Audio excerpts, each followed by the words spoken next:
अस्सलाम वालेकुम। उम्मीद है आप सब ठीक ठाक होंगे। कफ़ आजकल काफ़ी इन्फेक्शन फैला हुआ है क्योंकि सर्दियों की आमद है। कफ़ ये वायरल इन्फेक्शन भी हो सकता है, सीजनल इन्फेक्शन भी हो सकता है, बैक्टीरियल इन्फेक्शन भी हो सकता है और कुछ बीमारियां और मेडिसिन की वजह से भी कफ़ हो सकती है। हर टाइम गले में कफ़ भरे रहना, इसको निकालने की कोशिश करते रहना, कुछ सालों से पेशेंट्स को ये प्रॉब्लम होती है, कुछ को एज के साथ ये प्रॉब्लम हो जाती है, कुछ को अस्थमा के साथ ये प्रॉब्लम हो जाती है, कुछ को साइनस की प्रॉब्लम होती है और कुछ को एलर्जी की प्रॉब्लम की वजह से हर टाइम म्यूकस और कफ को गले से खारिज करना पड़ता है। और सबसे पहली जो इसकी काज है वो अस्थमा ही है। गले में काफ़ी देर तक कफ भरे रहना, बार बार इसको निकालने की कोशिश करना। दूसरी जो इसकी काज है वो है वायरल इन्फेक्शन, बैक्टीरियल इन्फेक्शन। इसमें आपको गले में या नाक की जड़ में ब्रो महसूस होता है और गले में कफ बनती रहती है।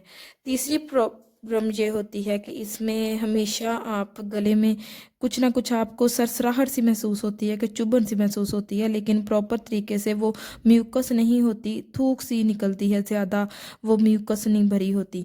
और चौथी जो इसकी इशू है वो है COPD, chronic obstructive pulmonary disease. ये 50 साल की उम्र से ज़्यादा लोगों को भी हो सकती है, बच्चों को भी हो सकती है, कुछ की फैमिली हिस्ट्री होती है, कुछ को अस्थमा होता है।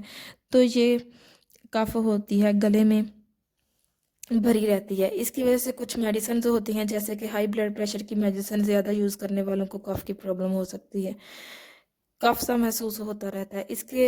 और अब जो मैं आपको बताऊंगी वो है होम्योपैथिक मेडिसिन। इसमें सबसे पहले आती है एकोनाइट। एकोनाइट जो मतलब कि आप क्रोनिक में तो नहीं, जो फौरी तौर पे आपको 24 घंटे के अंदर अंदर इन्फेक्शन हुआ है या सर्दी सी महसूस हुई है, तो आपको गले या खांसी आ रही है, म्यूकस आ रहा है, बार बार गला साफ कर रहे हैं, तो उसके लिए आप इस्तेमाल कर सकते हैं। आगे है स्पोंजिया टोस्टा।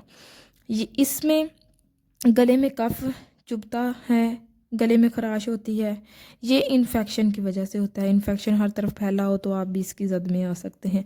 हैपर सेल्फ इन्फेक्शन को ठीक करता है गले में, और गले में कफ चिपका हो इसको ठीक करता है, इसको निकालने में मदद करता है। आगे है जी मेडिसन काली बिच।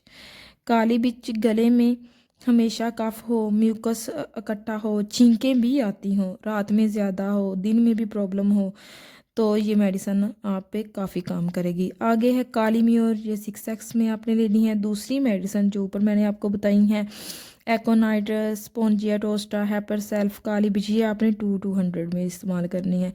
काली बिच एलर्जी को ठीक करती है और कफ का बार बार आना और भरना और ख़ारिज करते रहना पूरा दिन, उसको ठीक करती है। इसके अलावा सिलिशिया मेडिसन है, ये इन्फेक्शन को ठीक करने में बहुत बेहद ही बेहतरीन काम करती है। इनको 15 दिन तक मेडिसिन को यूज़ करें अकॉर्डिंग टू योर सिम्टम्स। अगर आपको कोई भी मुश्किल हो तो आप कमेंट सेक्शन में फ्रीली मुझसे पूछ सकते हैं। उम्मीद है ये वीडियो आपके लिए वायरल इन्फेक्शन में, जैसे कि आजकल सर्दियों का सीज़न है, आपके लिए काफ़ी हेल्पफुल साबित होगी। दुआओं में याद रखिएगा। शुक्रिया।